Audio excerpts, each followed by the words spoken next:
Memasuki usia 229 tahun, Kota Denpasar masih memiliki berbagai pekerjaan rumah yang masih tertunda dan harus segera ditangani pemerintah Kota Denpasar. Persoalan tersebut diantaranya masalah kemiskinan, kebersihan, dan penanganan kawasan kumuh, infrastruktur, dan tingginya laju pertumbuhan penduduk Kota Denpasar.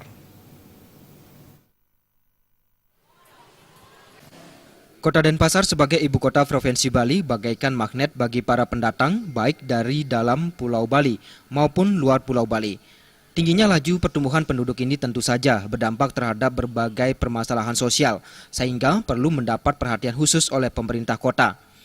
Menurut Wali Kota Denpasar Rai Darmo Wijaya Mantro, perputaran urbanisasi dari dalam maupun luar Bali yang memasuki wilayah Denpasar menjadi salah satu penyumbang angka pengangguran, kemiskinan, dan gangguan keamanan di wilayahnya. Untuk itu dirinya menginstruksikan kepada jajarannya dan aparat desa di 4 kecamatan baik tingkat perbekel dan lurah untuk meningkatkan kewaspadaan dan membentuk manajemen pengendalian urbanisasi secara baik. Dan ini juga akan berpengaruh kepada tingkat keamanan dan ketertiban di wilayahnya masing-masing.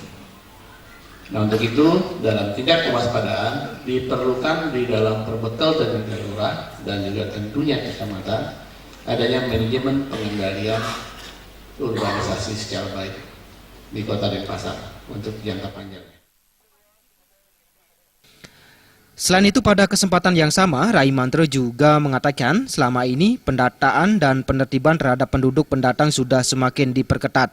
Sebagai contoh, jika ditemukan penduduk pendatang bermukim di Denpasar, tapi tidak melengkapi diri dengan identitas lengkap, akan segera diamankan ke Dinas Sosial Provinsi Bali dan dinyatakan sebagai penduduk terlantar, sehingga wajib untuk dikembalikan ke daerahnya masing-masing.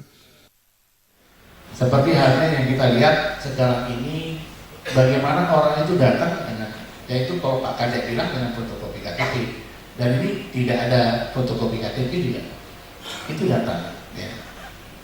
Dan setelah dilakukan tindak lanjut oleh SKPD terkait, itu masuk dalam kategori penduduk terlantar. Ya.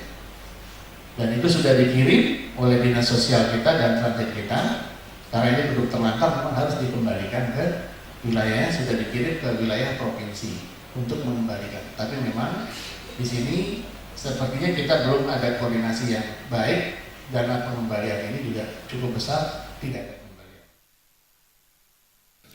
Sementara dari data BPS yang dirilis Asisten Pemerintahan dan Kesejahteraan Rakyat Sekda Kota Denpasar mencatat jumlah penduduk dan persentase penduduk miskin di Kota Denpasar sejak tahun 2011 hingga 2015 mengalami fluktuasi. Jika di tahun 2011 jumlah penduduk miskin berada pada level 14,5, pada tahun 2016 meningkat ke level 20,94 jiwa. Penyebabnya diperkirakan jumlah pendatang cukup tinggi dan tidak semua pendatang memiliki keterampilan kerja. Akibatnya banyak pendatang justru membawa masalah pengangguran yang akhirnya berdampak pada meningkatnya jumlah kemiskinan.